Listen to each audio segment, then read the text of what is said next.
Olá a todos, meu nome é José Antônio, eu sou o professor da disciplina de Iniciação à Computação e vou conversar um pouco com vocês a respeito da unidade 2 do nosso curso, que tem o assunto relacionado a algoritmos. Na verdade, eu gostaria de frisar, antes de iniciar a nossa conversa, que o algoritmo é uma parte extremamente importante do curso de Iniciação à Computação, porque é a partir do algoritmo que nós iremos praticar, nós iremos fazer realmente os programas na linguagem C. Então, um bom entendimento da construção de um algoritmo visando programação de computadores é de extrema importância para que vocês consigam ter sucesso e uma boa aprendizagem das outras unidades. Mas, objetivamente falando, vamos definir, numa definição clássica, numa definição formal, o que é um algoritmo, afinal de contas, né? Um algoritmo é um conjunto finito, ordenado e não ambíguo de passos ou etapas necessários para realizar uma tarefa. Tá? Então é simplesmente uma relação, tá? Escrita em português, naturalmente, que a gente está trabalhando com língua portuguesa, e vai servir extremamente para a gente fazer a tradução do português para a linguagem de computação que nós estamos estudando, que é a linguagem C. Então, o algoritmo, na verdade, são passos que você enumera para resolver uma determinada questão. Então, é por isso que é um conjunto finito, ordenado e não ambíguo, tá? Para realizar essa tarefa. Ele possui um ponto de parada, sua execução é finita, portanto, isso é uma característica de extrema importância do algoritmo. Ele tem que ter uma ponta de parada, tem que ter um fim, e também recebe dados de entrada, e em função desses dados de entrada produz naturalmente os dados de saída. Então, falando objetivamente, eu vou apresentar alguns exemplos de algoritmo para vocês terem uma ideia de como é que é construído esse tipo de instrumento, né? Para que vai nos auxiliar a programação de computação. Esse exemplo aqui é o seguinte: é um algoritmo para somar dois números inteiros com entrada de dados pelo teclado e saída no vídeo. Tá? Então nós vamos trabalhar com teclado e vídeo no computador. Então observe que para que você possa resolver esse problema, você precisa enumerar algumas ações, algumas etapas, né? Alguns procedimentos. O algoritmo da soma, no caso da soma de duas variáveis, ele pode ser feito com 5 passos. O primeiro passo é definir as variáveis inteiras x, y e z. Isso é de extrema importância, porque quando a gente for programar o computador, a gente vai partir dessa definição, define as variáveis inteiras e vai transformar essa frase aqui numa instrução da linguagem C, tá? Especificamente da linguagem que nós estamos trabalhando. Depois nós temos uma segunda procedimento aqui, que é leia do teclado o número inteiro e armazene em x. A seguir, leia do teclado o segundo número inteiro e armazene em y.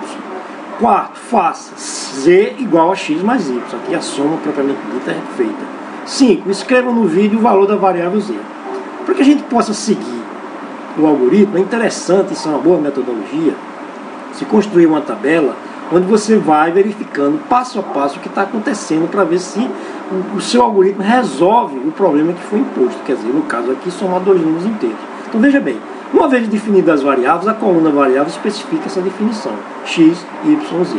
O passo 2 significa que você vai ler do teclado o número inteiro e armazenar em x. Supondo que a gente leu o número 5, então 5 vai ser armazenado em x. O passo 3, vamos ler um outro número inteiro e armazenar na variável y. Aqui no passo 3, observe que o 6 aparece na linha do y.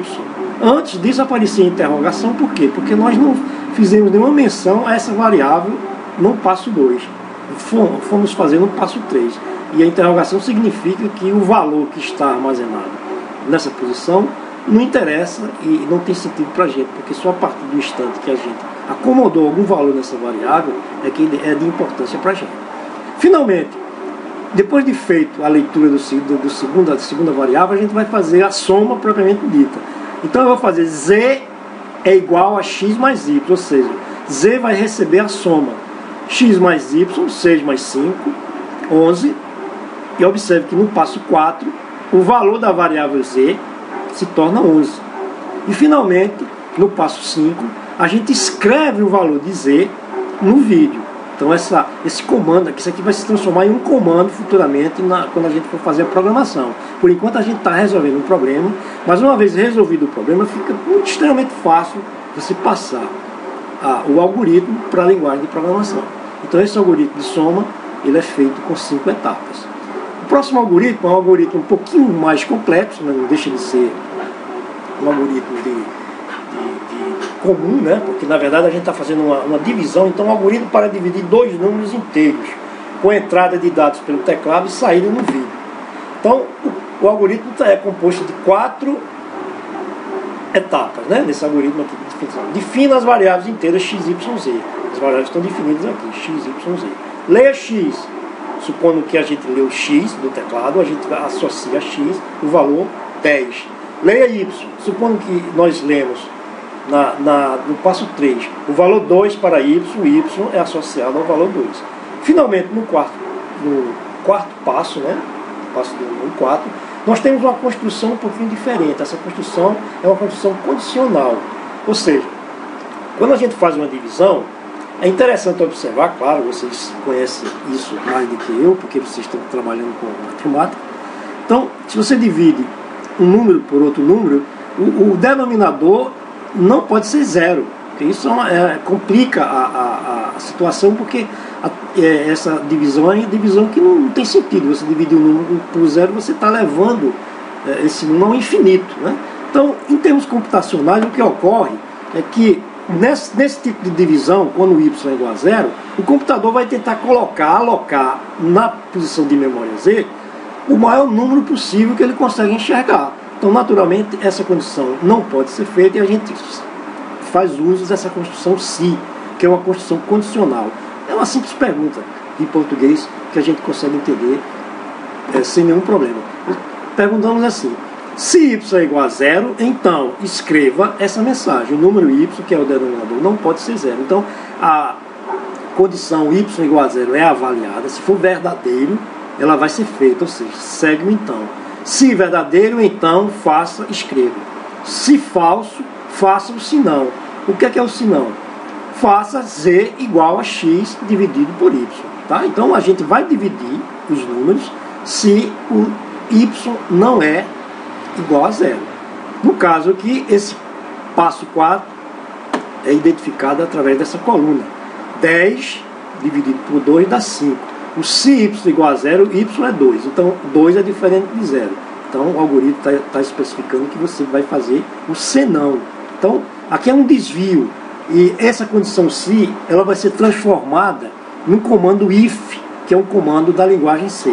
Então o algoritmo ele vai ajudar a gente a transformar isso daqui na linguagem de programação propriamente dita. Então o se vai se transformar no if, o escreva vai se transformar no printf, que é uma outra instrução que vocês vão ter a oportunidade de estudar na unidade 3. Tá? E finalmente, depois que ele faz a divisão, o algoritmo presume que você deve jogar esse valor no vídeo, na saída, para que você possa visualizar. Então escreva Z.